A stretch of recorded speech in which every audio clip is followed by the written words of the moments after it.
Welcome everyone to the Black Bodies, White Gold, Art, Cotton, and Commerce in the Atlantic World. Before we begin, I wish to acknowledge this land on which the University of Toronto operates. For thousands of years, it has been the traditional land of the Huron-Wendat, the Seneca, and most recently, the Mississaugas of Credit River. We acknowledge all treaty peoples, including those who came here as settlers, as migrants either in this generation or in generations past, and those of us who came here involuntarily, particularly those brought to these lands as a result of the transatlantic slave trade and slavery. We pay tribute to those ancestors of African origin and descent. Today, this meeting place is still the home to many of the Indigenous people and people of African descent from across Turtle Island, and we are grateful to have the opportunity to work on this land. Thank you, Doreen. My name is Jason Nguyen, and I'm an assistant professor here at the Daniels Faculty and chair of the Public Programming Committee. We're delighted to start off our second event of our winter program, Black Bodies, White Gold, Art, Cotton, and Commerce in the Atlantic World, with our incredible guest, Anna Arabindan-Kesson. Professor Arabindan-Kesson is an assistant professor of African American and Black diasporic art with a joint appointment in the Department of Art and Archaeology and the Department of African American Studies at Princeton University. Born in Sri Lanka, she completed undergraduate degrees in New Zealand and Australia and worked as a registered nurse in the United Kingdom before completing her PhD in African American Studies and Art History at Yale University. It's a pleasure to have her, and anyone that perhaps has taken classes with me have likely read her work, so it's a great delight on someone's work who I've been following for quite some time, so it should be a real treat for all of us. So please join me in welcoming Anna Arabindan-Kesson. Thank you so much for that lovely introduction, Jason. It's really, really lovely to be seeing you face to face after our virtual communications via Twitter and email. And I really appreciate this opportunity to share this work with you and hear your questions. And Doreen, thank you for that beautiful land acknowledgement and for your for the questions that I'm sure you will bring too. I look forward to that. I also want to just acknowledge that I am an uninvited immigrant, zooming to you today from the unceded land of the Lenape Nation. In New Jersey, that includes the nations of the Nanticoke Lenape tribal nation, the Powhatan Lenape Nation, and the Ramapo Lenape Nation. I recognize that this statement is limited in its ability to address the complex histories of survivance in the face of involuntary assimilation, displacement, and exclusion. However, in making it, I do want to affirm and acknowledge Indigenous sovereignty.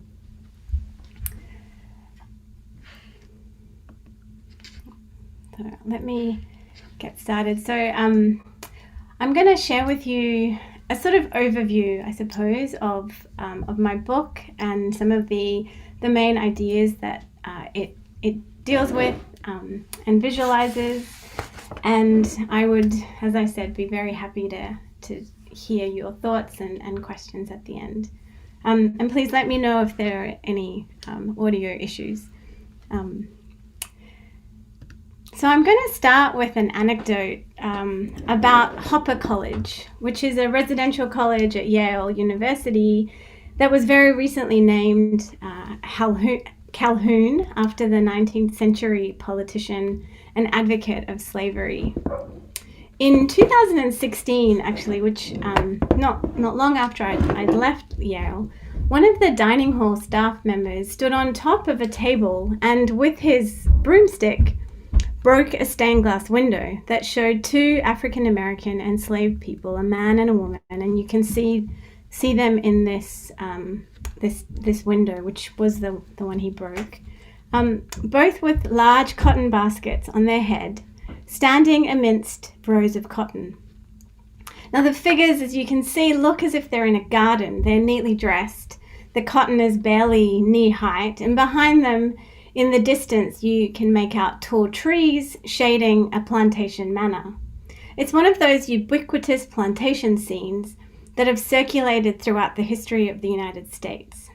But this window transforms the vicious brutality of chattel slavery into an ornamental motif in which enslaved workers become decorative tropes. I sat and ate in that dining room many times, actually, while I was a graduate student, because I was affiliated with the college, but I never noticed this window. And so when I read about Corrie Menefee's act of civil protest, I was both surprised at my own ignorance, but also incredibly impressed by his courage. He was initially charged for reckless endangerment and criminal mischief, but he resigned from his job and then was later reinstated. But his act of civil protest, I think, really exemplifies the deeply symbolic nature of cotton as it exists in the social imaginary of the United States, but I think more broadly within the Black diaspora and beyond, really. I think it's a symbolism that calls to mind, literally visualizes the deeply troubling yet fundamental histories of exploitation that have birthed the United States, that have birthed the Americas. It was really, though, it was his explanation of his act and of his actions that have stuck with me. And he explained in an interview, and I'm quoting here, "No employee should be subject to coming to work and seeing slave portraits on a daily basis." That's end of quote. Menefee's comment, I think, makes a crucial connection between what we see and how we see. So he's talking about the implications of what we are looking at. And in doing so, he makes this connection showing the very powerful material impact that images, that vision has on the conditions within which people live, work, and act. So in this talk today, I'll be trying to explore this material, this connection between the material and symbolic meanings of cotton. And I'll be focusing on the ways that cotton has been represented and used in British, American, and Black diaspora art more broadly. And I want to do so from a very particular viewpoint, which is one that artists have created for us. Now, in 1992, the African-American artist Leonardo Drew created this work.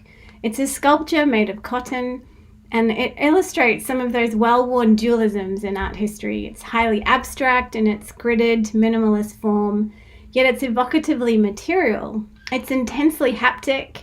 It's, asking to be touched. And I'm not sure if anyone has actually seen this work, but when you walk around it, these bits of cotton are sort of pushing out at you. So it really does, it's very difficult not to kind of reach out and take a little bit of fiber. And in being this haptic and in asking us to be touched, it's frustrating in the sense that its layers and layers of cotton also obscure our vision. Repeating the shape of the cotton bale, it is also both handmade and industrial. It's both raw material and finished product. It's both commodity and art object. Drew's material insistence extends beyond cotton, and in other works, he has used detritus such as rust and paper, wires, for example, to explore the beauty of waste and decay and the aesthetic possibilities of industrial material. He recalls, when he discusses his work, he talks about recalling the formal explorations of artists like Jackson Pollock, Eva Hesse, and the Arte Povera group. And his work really, his craft and his artistic production really develops in the late 80s and early 90s in terms of drawing on these artists and connecting them to these sort of materials of deindustrialization. His abstract sculptural language, though, with its material and insistence and its refusal of the figure, does often seem directly opposed to the striking and alluring photographs of someone like Hank Willis Thomas. And Thomas's photographs, as I'm sure many of you know, are drawn from archives across the world. They're very much about exploring genealogies of visual culture, using the mechanics of the photograph to sort of force us to consider this sort of reproducible mode of vision and the circulating commodity of the photograph itself. And in doing that, Thomas is really interested in deconstructing these chains of signification embedded in circulating genres of representation across time and space. But using cotton differently, I think both artists are really fundamentally concerned with the relationship between meaning and materiality. Drew's post-minimalist aesthetics and Thomas's spectacular surfaces draw our attention to the organic and ideological meanings that materials hold, both visible and invisible. And I'm quoting from Leonardo Drew here, where he explains, this is sort of his explanation of what cotton is. And he says, it is a material with memory. It has a history. It is not something picked up at random. It is something that has a life of its own. So in my book, I was, I wanted to sort of explore what this history, this memory, this life of cotton is and what it allows us to see or see differently. And indeed, I think it's important to connect Drew's statement back to 19th century visual culture, because in both Britain and the United States, consumers really understood this kind of significance of cotton.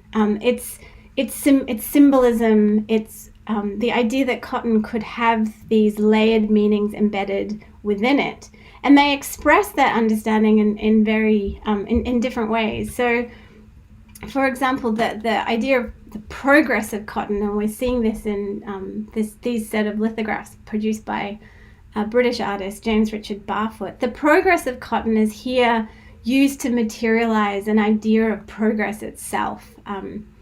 As a circulating commodity, cotton also became the symbol of an expanding network of global capitalism, helped along, of course, by colonialism and the transatlantic slave trade. It was variously described as a thread that bound, a fiber that connected, a textile that clothed the world. And of course, these kinds of descriptions continue today, I think, when we talk about cotton and when this, in the context of globalization. Merging plantations and factories, as we see in these lithographs, cotton merged plantations and factories into a sort of global industrial complex, but it also offered a kind of discursive means of expressing national identity in both Britain and the United States. As, for example, as Ralph Waldo Emerson wrote, and as the American artist Luther Terry depicts, right, cotton thread here literally holds the Union together. And that's a quote from Emerson.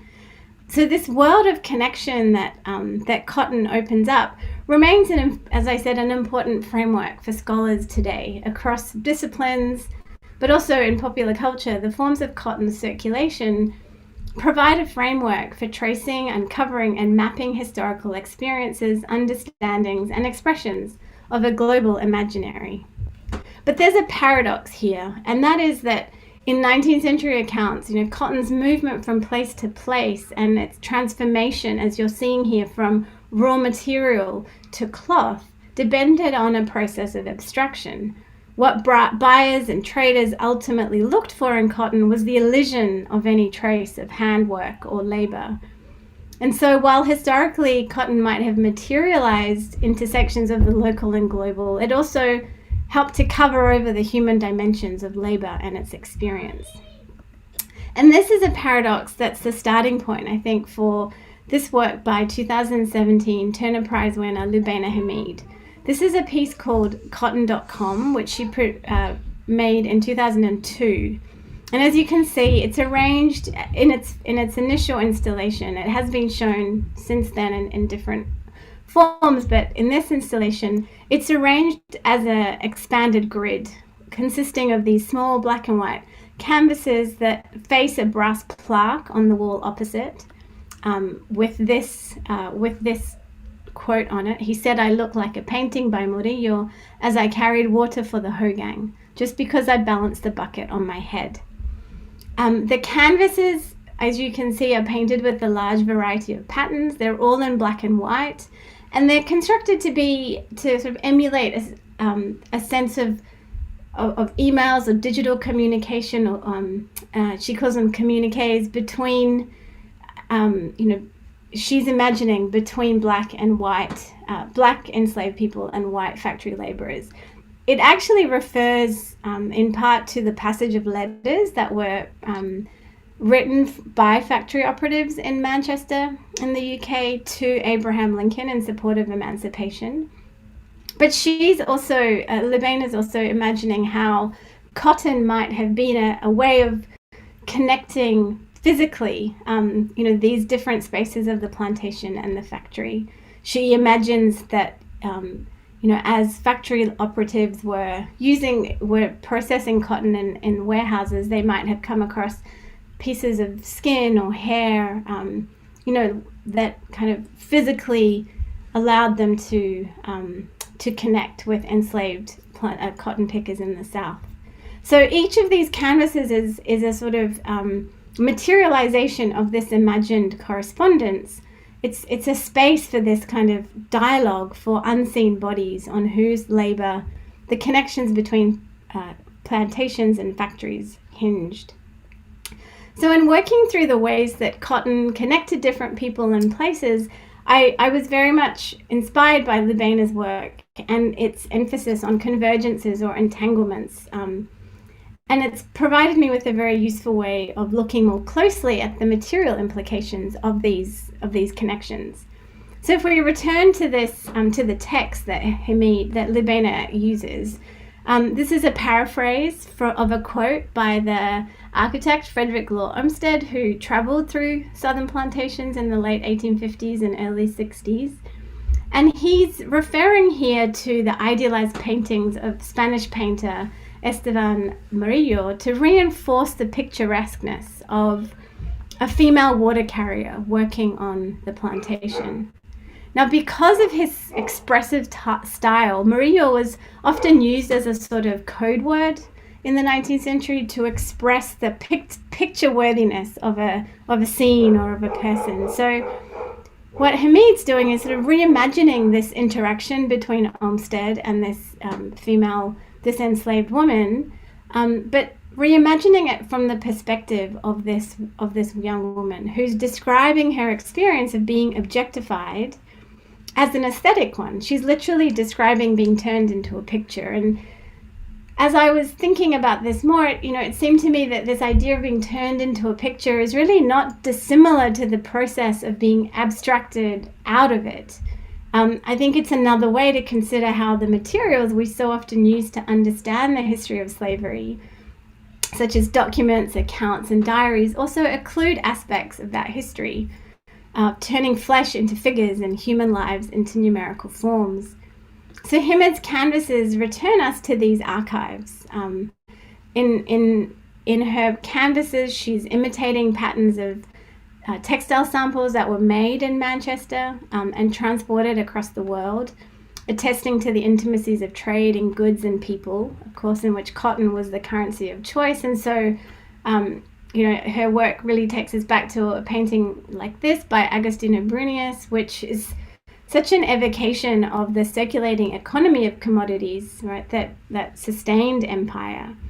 And I think Brunius's market scenes really uncannily reenact other performances of market relations, in which pieces of cotton cloth, patterned in similar ways that you see here, which would have originally been made in India, became the unit of exchange for enslaved Africans. And in fact, the term piece was a counting term used to measure the value of enslaved women and men on the coast of West Africa.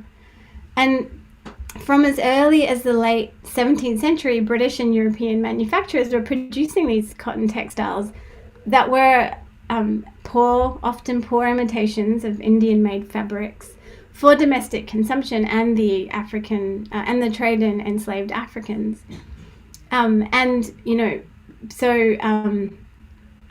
Many of these cotton cloth exports included checked and striped cloth, as we see here, these pattern cloth textiles here were made in Manchester, and you can see here they're a good style for the coast of Africa. They were being sent to a Manchester cotton factory in Brazil, and then from there used to continue the transatlantic slave trade in West Africa.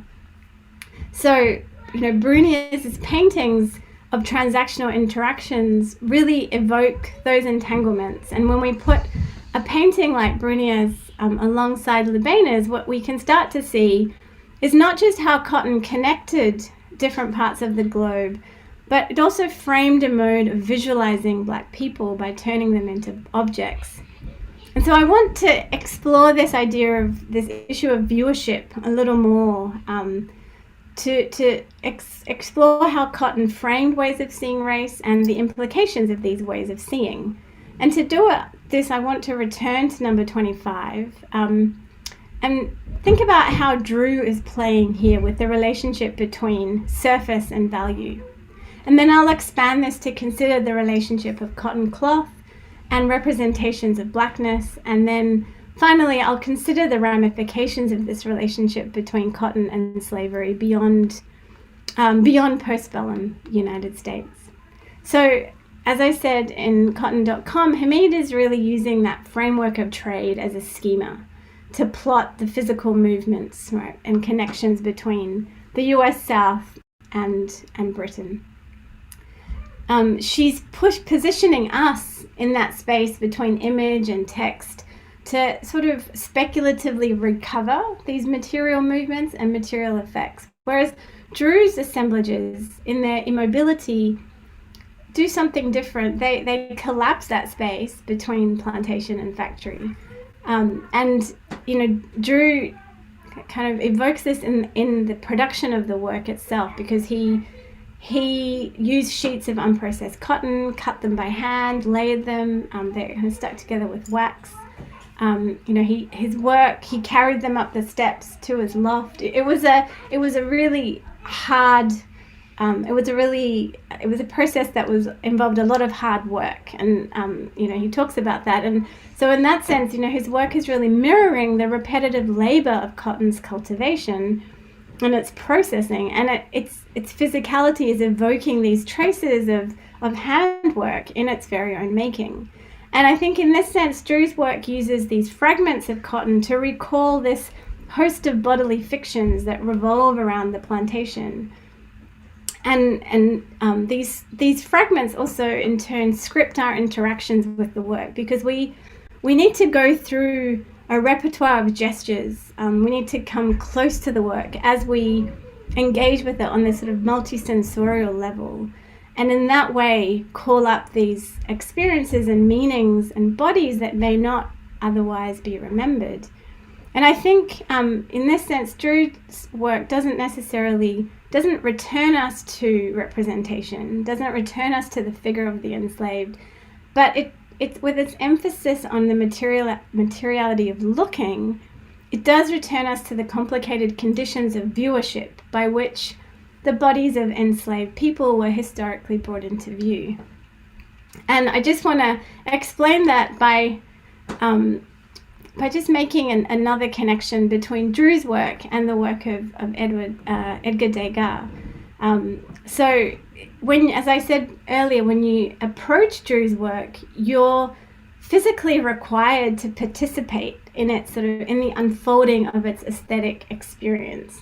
And as you do so, I think, there's a sense in which you're reading the meaning of the art object through color, through composition, texture, while at the same time reading the materiality of cotton itself. So there's this conflation. And I think ironically, in undertaking these very formal considerations of surface, there's a real parallel with the sort of historical descriptions of classing cotton that someone like Degas is representing here, in which traders and planters carefully assess the surface of cotton in their valuation. And you can see that taking place, particularly in the back of the painting.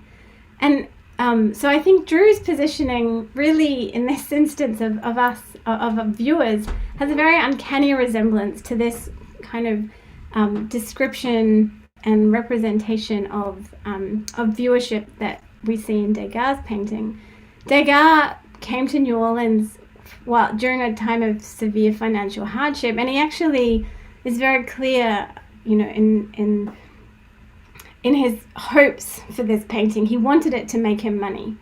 And so he decided to paint a picture of his uncle's cotton factory office, and this is his uncle, and these are his two brothers who work in the office. And he wanted this painting to be sold to a Manchester cotton merchant in England. So here, Degas really bring to life the logic of market speculation and registering it as a visual process. He's showing us a series of assessments or visual accountings that he accentuates through the interaction of handwork and visual analysis, particularly taking place in the background and with his uncle here. And we see also how these assessments are translated from the real into the immaterial, how they become an abstraction of the physical into the intangibility of exchange. For example, we see his brother Rene perusing the stock market prices, right? And then we see these accountants who are literally translating this kind of material value into something immaterial. And so what he's showing us is the way that an object's monetary value now is ascertained by what it will fetch on the market later. And so as cotton then mirrors how a viewer must also visually assess the surface of this painting, and by extension assess Degas' own work. So here Degas really connecting the commodity forms of art and cotton in his painting about speculation. So I think this reading the meaning of the art object through color, through composition, right? We're also reading it through the materiality of cotton, and it's this relationship with surface that I think evokes an economics of vision. And I think this viewing position has particular resonance when considering the visual implications of blackness in antebellum United States and the market dynamics that underpin conditions of viewership that we've sort of seen described in this painting and alluded to by Drew. Cotton was, I'm just putting these two works together again just to kind of emphasize that relationship. Cotton was not simply the currency, right, the clothing and the product for which Black enslaved people supplied labor. The body of an enslaved person and a bale of cotton and a piece of cotton cloth, right, were both global commodities that underpinned the social and political economy of the Atlantic world. The movement of enslaved Africans tracked that of cotton. First bought and sold in exchange for cotton cloth, they were shipped across the Atlantic, then bought and sold in relation to the price of cotton fiber. They were, in the United States, shipped along the Mississippi in ever-increasing numbers to ensure supplies of the commodity met demand. Or, as the African-American orator and intellectual Frederick Douglass reminded many of his audiences in both the US and Britain, when the value of cotton goes up, so does the value of an enslaved person. So this, the absence of bodies and the abstraction, of this sculpture, I think really returns us to the market connections between blackness and white cotton that emerged from the institution of slavery, revealing what the legal scholar Amy Robinson has argued is, and I'm quoting here, the visual logic of commodity exchange. So, two materializes the fundamental economic process whereby vision becomes a form of ascribing or assessing social or market value. And so in the next section, I want to focus more on the ways that cotton cloth materialized this understanding of value, particularly around the enslaved African American bodies in the expanding economy of antebellum United States.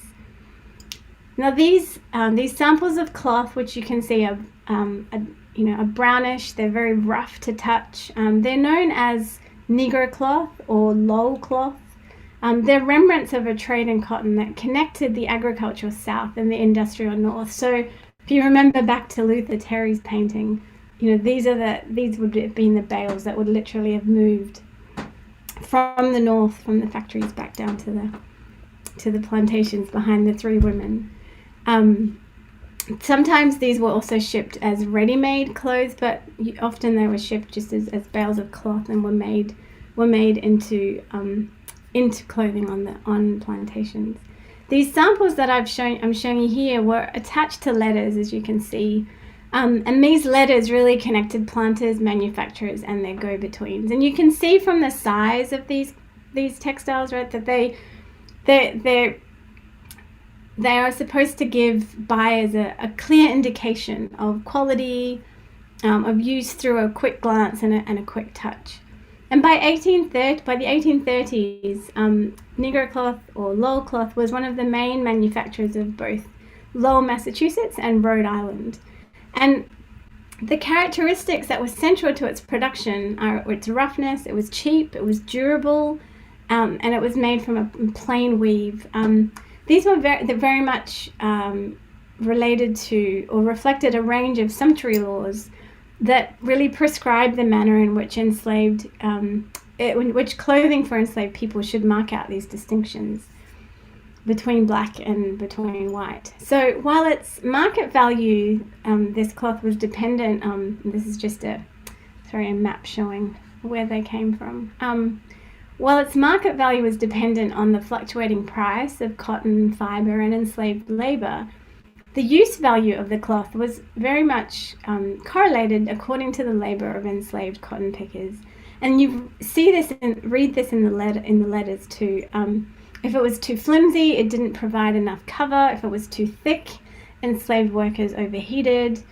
In both instances, of course, productivity was slowed.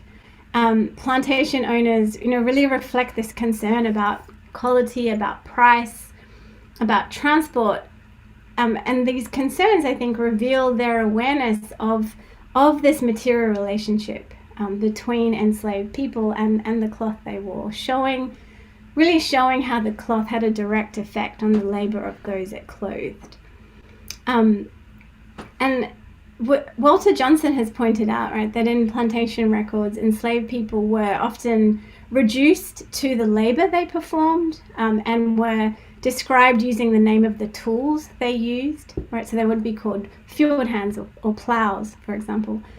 And so this sort of abstraction, I think, is also what happens, is also part of the importance of this kind of cloth, because it was worn to regulate labor, and its surface was used to really materialize the value of an enslaved person, to materialize the value of blackness as a usable commodity by identifying its wearer as a possession. So in many ways, we can say that we can see how this cloth, again, as Walter Johnson describes, right, turned people into products.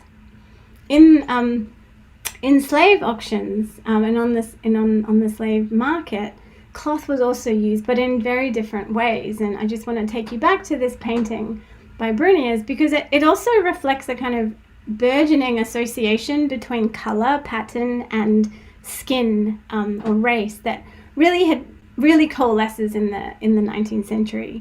And this idea about what types of skin color looked best with what types of colors or patterns emerges really from descriptions of West African consumers' tastes, and you find these in early British traders' accounts of West African consumers in the 17th, 18th century. And these associations end up sort of converging with this growing body of literature about racial difference in the 19th century, and takes on very specific social connotations. So across the Atlantic, in the 19th century, really the idea that Black African consumers had a taste for bright, or in the words of many writers, gaudy colors and bold prints, was increasingly well circulated through design manuals, sample books, and trade reports. And this perhaps does help to explain why cloth used on the slave market looked so different to that which was used on the plantation, because it was literally used to draw attention to the individual attributes of those people on sale. In the slave market, the aesthetic meanings of pattern and color were conflated with and made legible the commercial value of enslaved people. So, and this is a painting by Lefevre Cranston, a British artist who travels through the US South, and it's a violent painting. It shows planters' assessments of enslaved people at auction, and I think it's just important to remind ourselves that this was also an assessment of enslaved people's ability to produce profit, right? A profit marked in pounds of cotton, and so you can see that kind of taking place in this painting as you can see enslaved women particularly being undressed, being touched, being physically assessed in ways that are not too different from what's happening in Degas' painting, I would say. But I think what's really important to point out here too that it's enslaved women's bodies that are the center of this libidinal economy. And as Jennifer Morgan has reminded us, right, the black enslaved woman was really central to this idea of futurity or of future profit, because she provided two forms of return, both reproductive and non-reproductive labor. And you can see that sort of expanded out here in this detailed rendering of color and pattern and cloth, which sort of unfolds into a series of transactional relationships. And this kind of cloth was called fancy cloth. And so I think this really materializes the way fancy cloth not only framed a way of looking at blackness, but instantiated different kinds of surface readings through which these black people are read as an index of economic value, in much the same way as we see this taking place in Degas' painting. For viewers of paintings by, like Cranston's, or of particularly this painting by Eyre Crowe, who was another British artist who travels to the US South, he made this painting of a slave sale, and it was possibly the only painting of this subject that was displayed at the Royal Academy in London. And I think this visual logic of speculation would have been hard to miss, right, for an audience, because as viewers, we're positioned in a similar kind of relationship to this semicircle of enslaved people as the buyers and auctioneers behind them. So we're sort of mirroring their actions. And you can sort of almost imagine, as viewers looked at this painting, perhaps angling their head to get to see something in more detail, conferring with each other. They're also obviously, mirroring the sort of action that's taking place here in the background. Crowe's depiction of this liminal space, this is a waiting room, might have presented a more palatable version of the trade than the spectacle of Cranston's auction. But in positioning refined viewers of high art in correspondence with buyers of human flesh, he dramatically visualizes a viewing position that transforms observers into consumers, enmeshing them within a network of commerce, speculation, and colonialism, underpinned by slavery. So in the midst of these moments of objectification, I think it's important to remember how enslaved people found ways of expressing or pushing back, expressing their subjectivity, resisting the object, as Fred Moten. And I want to just very briefly, again mention how for white factory workers in the US, right, these kinds of associations with cotton and its meaning become another way to express their participation in both their support of abolition and their participation in this sort of global network of exploitation. This is Lucy Larcombe, who was an abolitionist, a factory worker, and a poet from Massachusetts. And she, similarly to Labena, she uses cotton to kind of call up these material impressions, right, of the physical touch of enslaved women. And what I think though that's very interesting with something with Larkin's sort of relationship to cotton is that she's using cotton as a kind of site of memory, as a sort of repository, and that I think is what is really provocative, in terms of how we can get at these sort of entanglements of cloth and flesh, and get at those entanglements while also trying to get out from under these historical processes of elision. Because of course, even in the kind of speculation of someone like Larkin, it is the enslaved woman's body sort of comes to stand in for the white woman's body, right? So I when I was looking at these pieces of cloth and surreptitiously touching them without the archivist finding out, I was also thinking I started reading WPA slave narratives, narratives of formerly enslaved, that were compiled in the Federal Writers Project, because I think here you get a sense of exactly how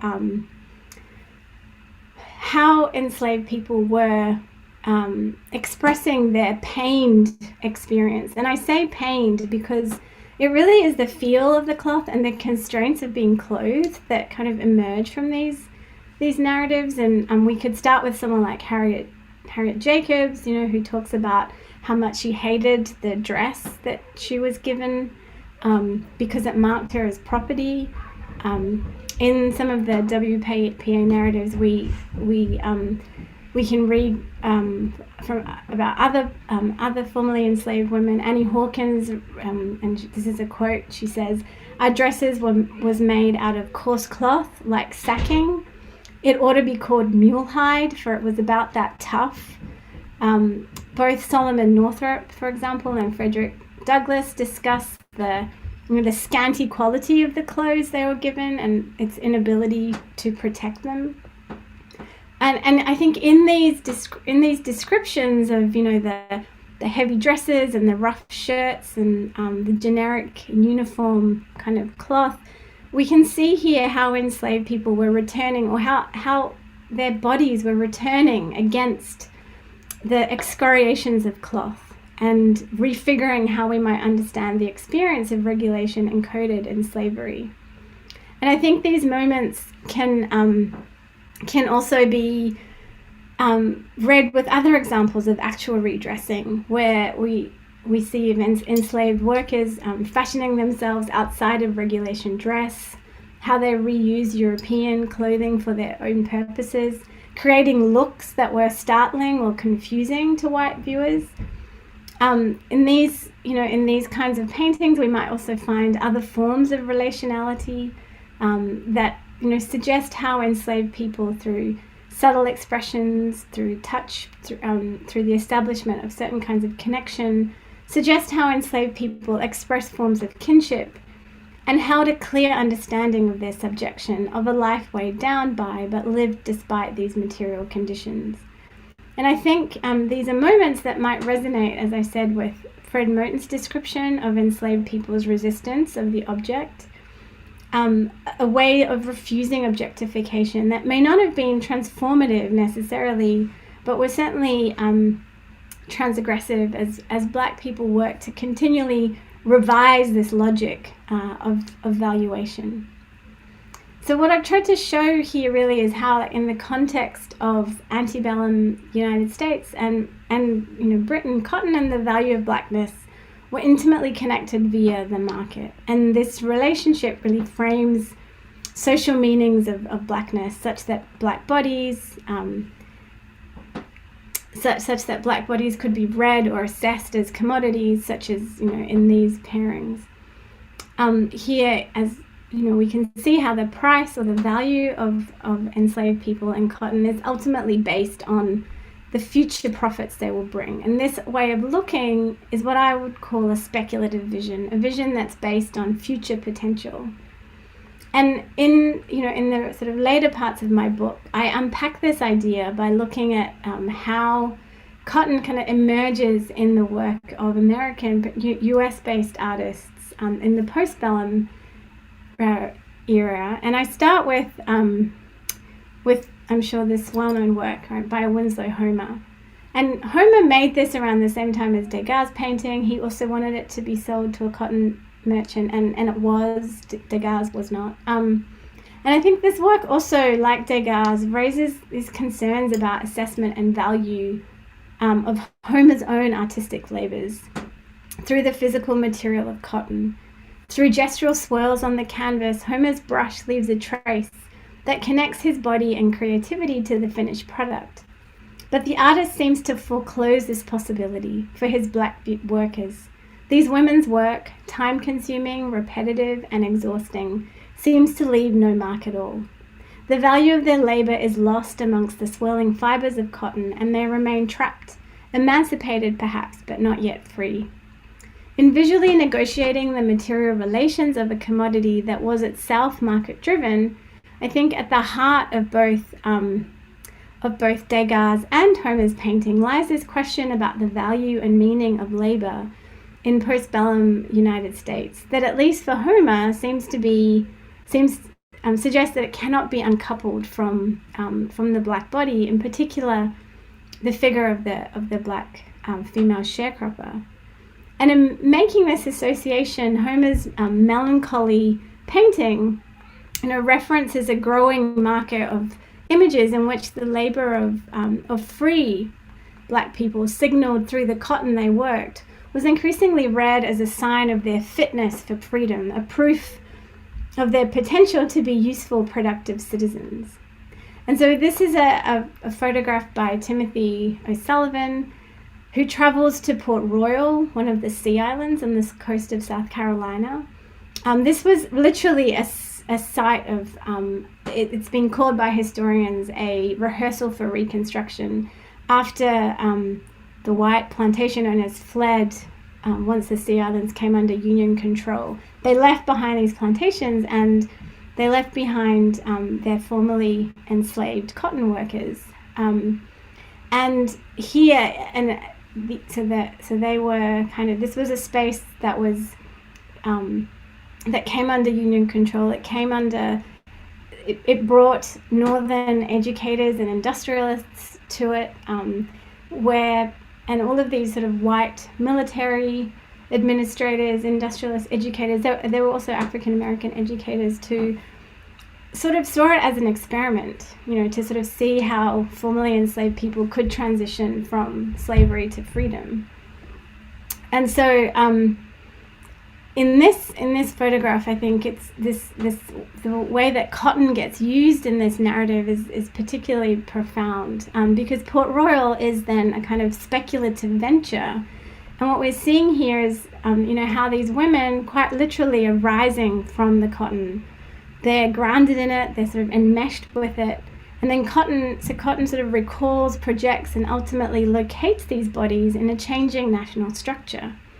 And so just as we see the cotton being processed on its way to a final product, so too we're able to imagine these newly freed enslaved bodies, newly freed black people on their way to becoming, but not yet, productive, profitable, and useful American subjects. And so these are, these ideas, I think, were reinforced through a panoply of photographs and stereographs in which emancipation is continually reviewed as a process. They position free black people in a kind of nostalgic past, and they were also used, these kinds of photographs were also used as souvenirs, right, and read as sort of mementos of a lost time. And while they might have taken a viewer to the past, they also help them look to the future by suturing this association of cotton and the free black people into the evolving shape of the nation in postbellum United States. So through the market value of a commodity then, the meaning of blackness could now be read in relation to their labor, which existed as an indicator of their social value as citizens. Faced with the free but troubling black body of the post-Civil War era, these images reinforce the status quo. But they also, and I think this is important to point out, is that they also symbolize the productive potential of the New South, and by extension the nation, as it sought to regain its international importance. So, we see this, I think, particularly in the ways both Homer and Sullivan return us to the black female body, connecting her labor and her productivity to the productivity of the land, and of course, the productivity of the artist. These photographs and stereoscopes as mobile circulating images solidify the speculative nature of the black body as a condition of its visibility. I think I might actually stop there and just go back to Drew's installation, and then we can go back to some of this material in the Q&A. I wanted to to look at this material because I think in the United States particularly, and in the UK too, I think we carry with us an image bank, that really complements, extends, but also can challenge the histories that we know. And as an art historian, my job really is to constantly think about how these objects are shaped by the conditions of their production and how they exist beyond those conditions, by calling up a range of associations and investments in particular narratives or perspectives. And so I was given really a glimpse of this history around cotton and its kind of continued implications when I showed this picture to a colleague at Princeton a few years ago. In the encroachment of the material fiber of this sculpture into the physical presence of a viewer, she immediately interpreted this kind of encroachment as a form of suffocation.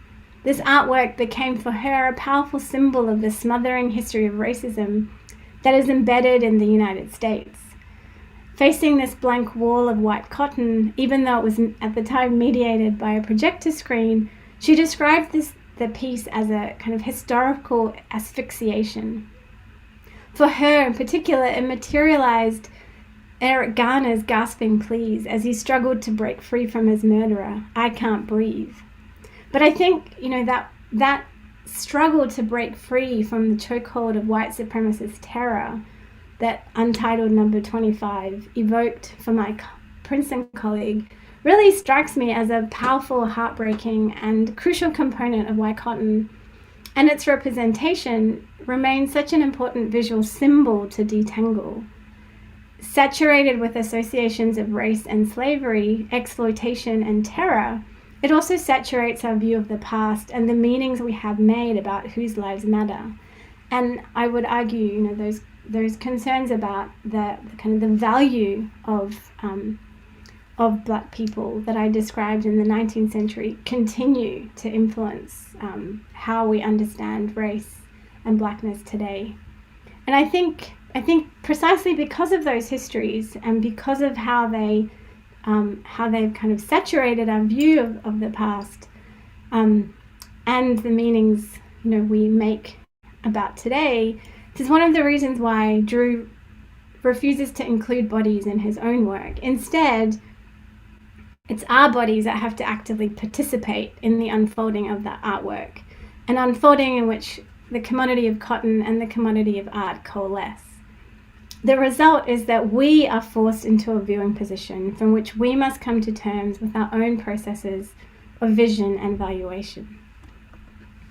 So for me, Corey Menefee's act of smashing the stained glass window is really the perfect metaphor for what we can do, right, as art historians, but also for what works like Leonardo Drew and Lubaina Hamid's and Hank Willis Thomas's work can do, which is to show us how to disrupt, shatter, and radically transform the politics of vision that shapes the ways we see, we know, and relate to each other. And as Corey reminds us, right, we just need to look. So, thank you.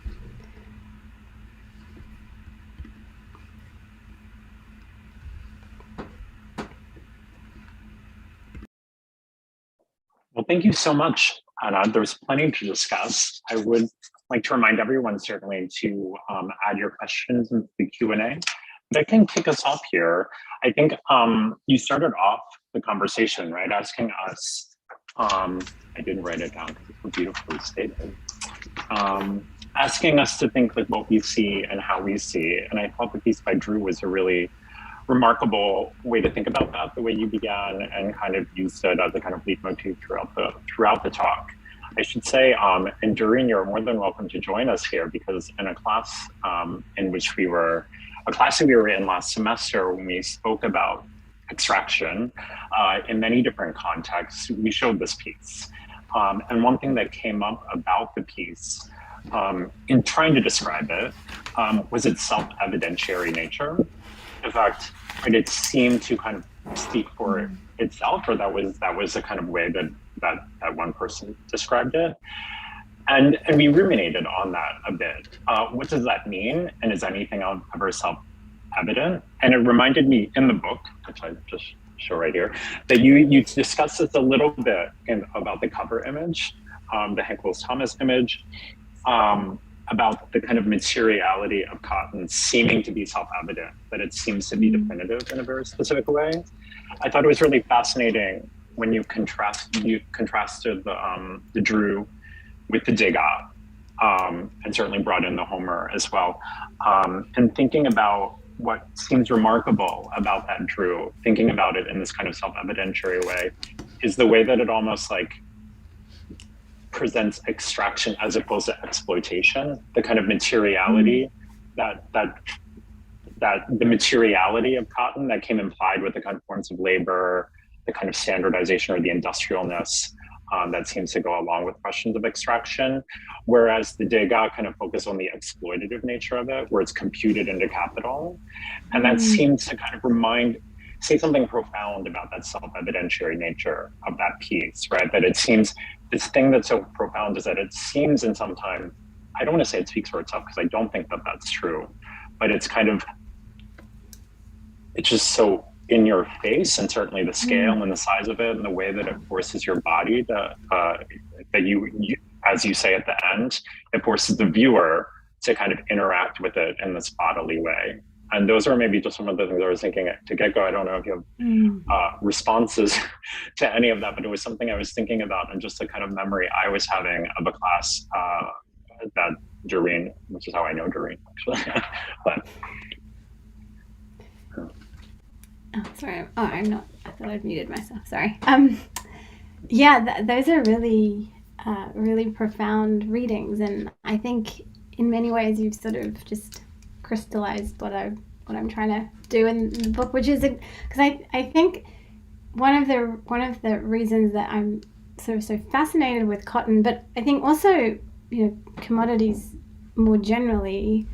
Maybe Doreen, I know you worked on sugar, so this is something to talk about, but is the fact that all of these associations are kind of they are almost, they just are called up in a way that but at the same time that they're called up, they're almost dismissed. And so I think that in some ways I think Drew's self-evidentiary nature is a kind of, I think, a play on that sort of and that it's that sense of it just goes without saying. And I think I use that in my book a little bit, in the sense that with cotton, it just goes without saying that there are all of these sort of histories. And I was really sort of inspired by Sarah Ahmed, who talks about the sort of stickiness of things and how things get stuck, the kind of the way associations get stuck. And so that was sort of why I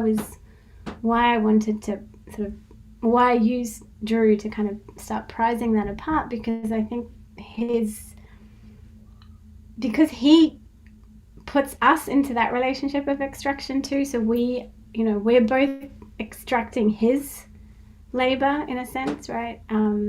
But we're also kind of, and so I think, putting us into that position of extract, or that relationship of extraction, I think starts to, or is a way that I wanted to start to kind of disassemble this sort of stickiness, if that makes sense.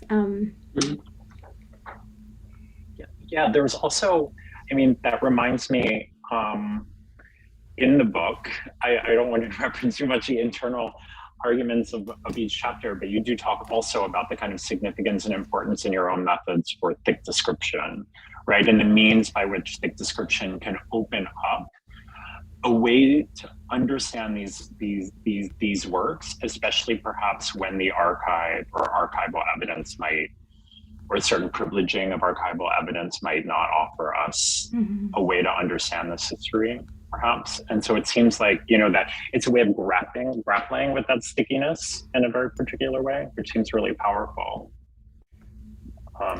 Yes, that's true. I think it's also kind of, as an art historian, it was. Yeah, of course, yeah. But, no, I think for me too, it was sort of made me really think more about, the sort of this idea, right, that images speak, tell 1,000. What is that? I've lost it now. But again, this idea that images kind of speak for themselves, and you don't need to move almost beyond the surface. And so I think this was why thick description was really helpful too, for helping me kind of work through my process of, how do I kind of, bring out these embedded layers and move through the stickiness in a sense. I mean, you're an architectural historian, but I'm sure it's a similar kind of process, right? That kind of. Yeah, there's certainly a similar process here. I think one thing that's maybe speaking to that, I mean, of course, I was thinking of this when you referenced the Olmsted, the Olmsted citation at the beginning, and it started making me think a little bit of landscape. And certainly you talk about speculative visions within the framework of the materiality of cotton, the inclusion of the female body and a lot of these images and these different registers of reproduction certainly in terms of labor, reproduction in terms of the commodity, the reproduction in terms of like a biological reproduction. Do you think when Olmsted made the comment about, I'm not asking you to be Olmsted here, but in terms of like, he made it like, I forget the term you used, the picture worthiness, I think is what I wrote down, right? Yeah. The picture worthiness of it, right? And that he comments on this and this image of the female in it. I guess I was wondering if you had remarks or thoughts on the relationship of landscape within this kind of speculative vision that's at play. I think certainly in representations of the landscape, you showed some pretty remarkable images. I wonder to what degree the landscape has to be pictured to maintain this speculativeness of it. Certainly there are issues with settler colonialism, with westward expansion, that's afoot. I was just kind of thinking a little bit about that because you speak in the book about the means by which this kind of network of exchange produces certainly different visual modes, but also spatial modes. And I was wondering to what degree you see this spatial mode happening on a kind of territorial scale, perhaps, or how you see that possibly playing out. Yeah, that's a great question. I think the kind of charting of the landscape is sort of part of the broader kind of arc of the book, and I kind of move in and out of it. But that the slide I showed of the barefoot lithographs, right, from the the plantation to the factory, there's a way I think in which cotton's sort of speculative. I mean, one of the things I argue is that cotton is sort of, it allows, whether it's sort of land or black lives, it creates a kind of way of visualizing space, human labor through this idea of what's going to happen at the end, like this future profit.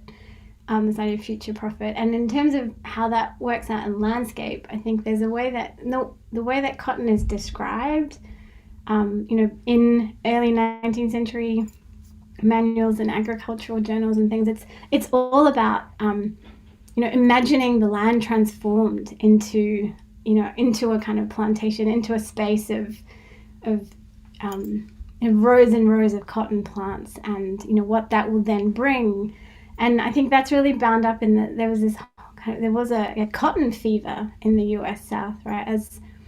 And the result of that is the degradation of the landscape, through as planters just moved further south to find more and more land for their crops, without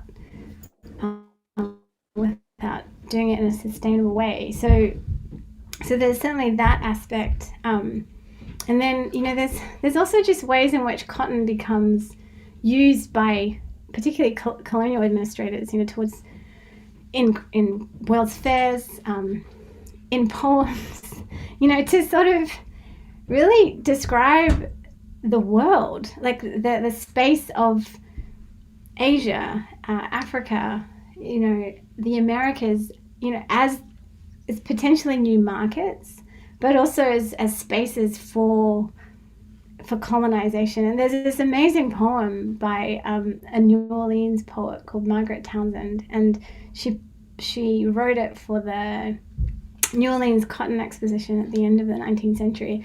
And it, some of the stanzas are like, creeping cotton will cover, and it's like literally cotton sort of turning the world white, through, and that becomes again, it becomes another sort of metaphor for US colonialism, and British colonialism in West Africa particularly, which is sort of again reimagined as another kind of plantation space. But so I do think there's a way in which the sort of this malleability of cotton, in terms of its material production and processing, but also in terms of its kind of visual forms, does also mediate this understanding of space, in really interesting ways. Yeah, that's amazing. I mean, one thing that was reminding me a little bit is some of the work of Anna Singh, who writes on the blue stocky mushroom, right, and talking about relationships to the landscape. And she has this piece called like non-scalability. We read it in class. It talks a little bit, I guess, and it made me remind. Reading your book did remind me of it a little bit, in the way that you kind of talk about the mode of relations or relationability, I think is what you call it. I was thinking of, like, in her essay, she talks about different relationships we have to the landscape, and in these kind of more speculative, capitalistic approaches to the landscape, creating these kind of mega plantations, right? It looks at the landscape and through this lens of profit. And certainly, in yours, right, in your book, there's this element certainly of bodily labor that plays an important role in the way that we have to think about the black body, and specifically the black body. And she's talking a little bit, right, about even this kind of prompts an ecological transformation, that the landscape can be for profit, and in many ways, right, that can subsume or elide the kind of precisely what you're talking about, right? It erases the human body and the black body, and it almost, like, as you say with that Degas painting, right? It kind of evaporates that or elides it, almost renders it invisible. Whereas ecologies are far more complex than that, right? That it requires, I mean, she uses the Mustaki mushroom as a kind of metaphor for kind of interrelationability. But it reminded me a little bit about some of the kind of ways that you're grappling with different relationships, both relationship to the body, questions of gender, questions of commerce, materials, all through this precise material, and specifically through the kind of vision of this material. I thought that was pretty remarkable. And was kind of, just for my mind, I suppose, especially on the heels of teaching this class with Doreen and others, helped me think through some of this specifically as it weighs on for the history of art, the history of architecture, questions of landscape and ecology more specifically. So thank you.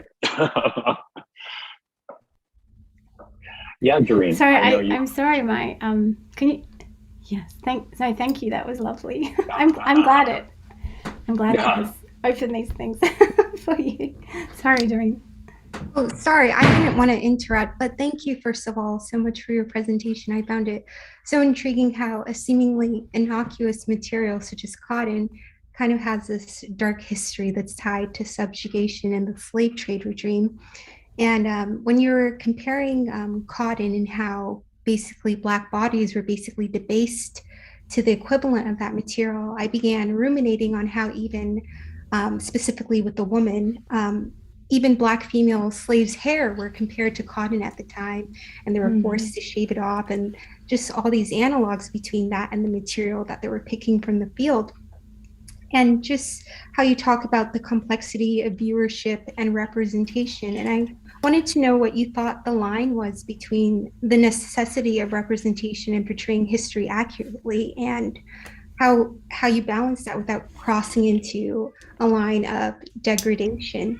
And if you like Leonardo Drew's painting, how it really created a space for you to encounter and interrogate your own form of introspective how you participate as a viewer when you're looking through that paintings. If you think abstraction is kind of a solution in which we're not glorifying the past, but still creating a space in which we discuss it and really ruminate on it.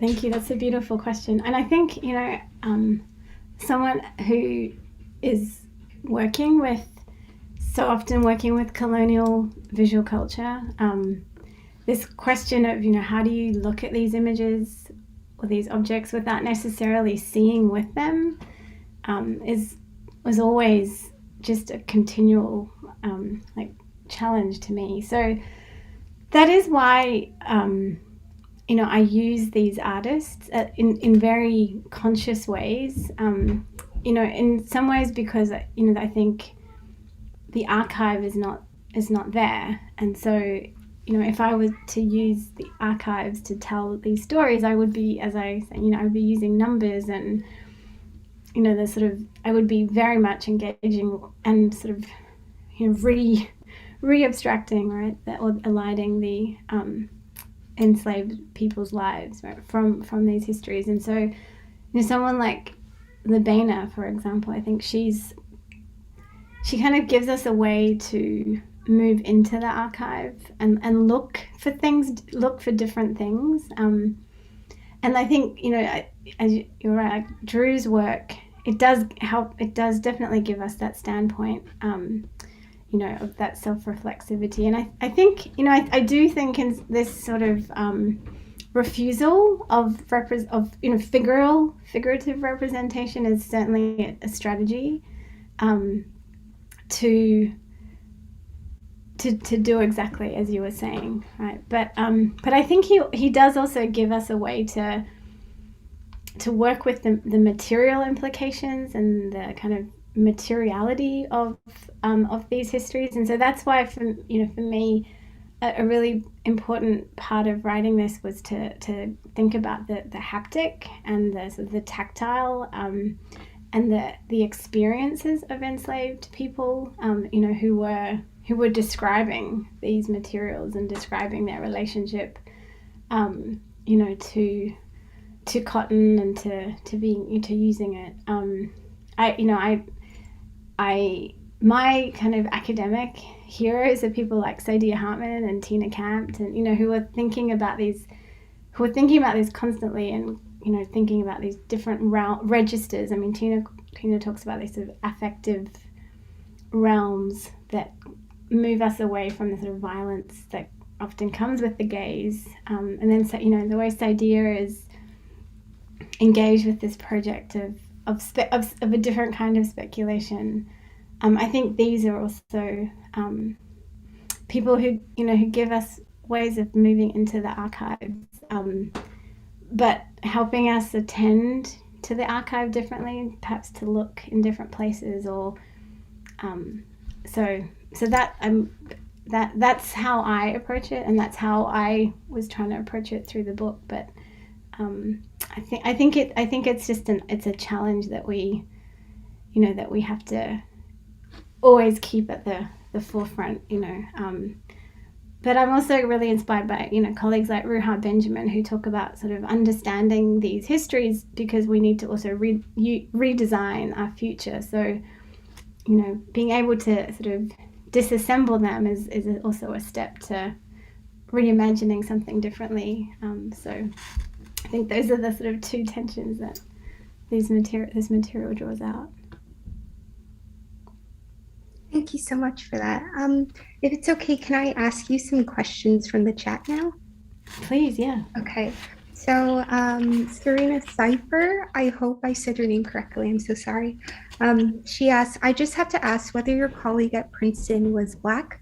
Her interpretation of the artwork may have reflected her viewpoint as a Black viewer, which raises questions about what might be different about a white scholar's analysis of the topic and a Black scholar. I wasn't present at the very start of the talk, so I don't know if you addressed this already. Thank you. She was, yes. Yeah. And I mean, and certainly I think that's that was, it was funny. It was actually my job talk when and so she was sort of like, what is this?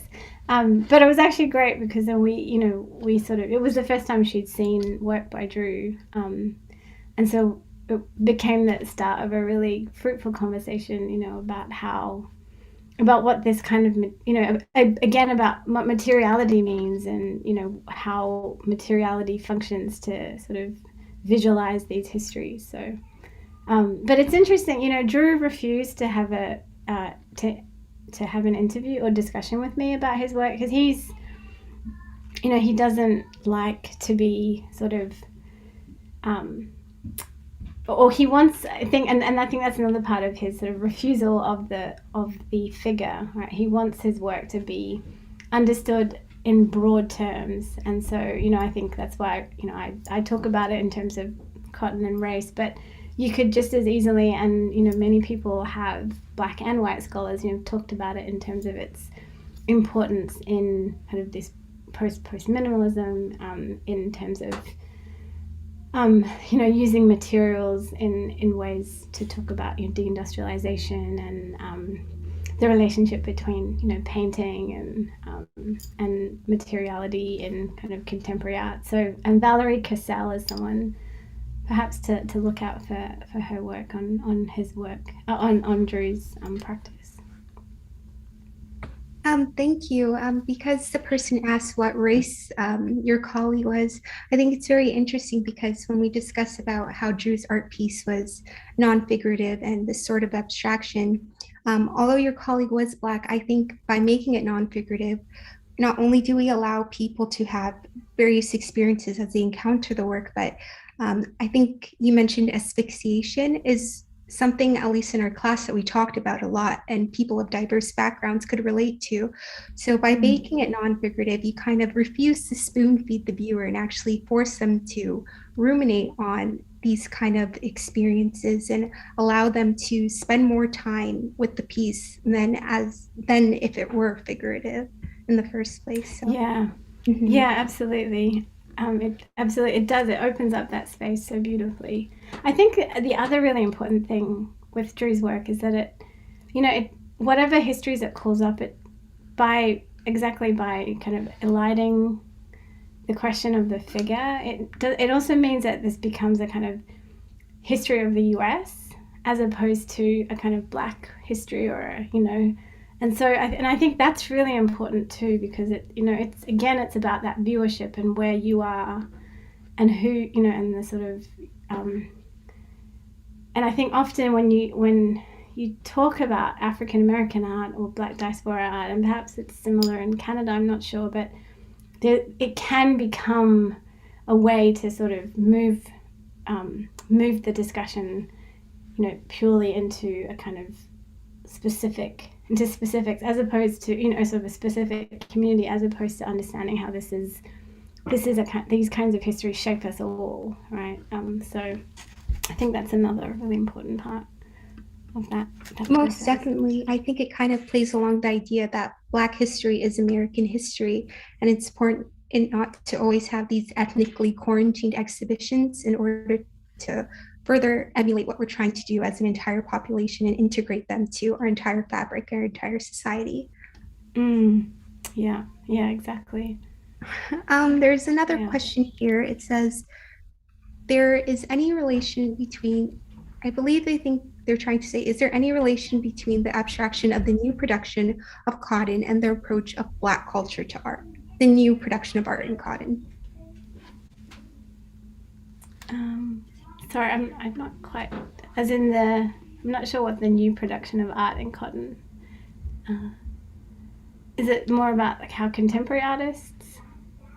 Yes, I think this person's trying to make a comparison between Leonardo Dries' piece, the abstraction of cotton, and I guess a trend in which Black cultures approaching art. Yeah.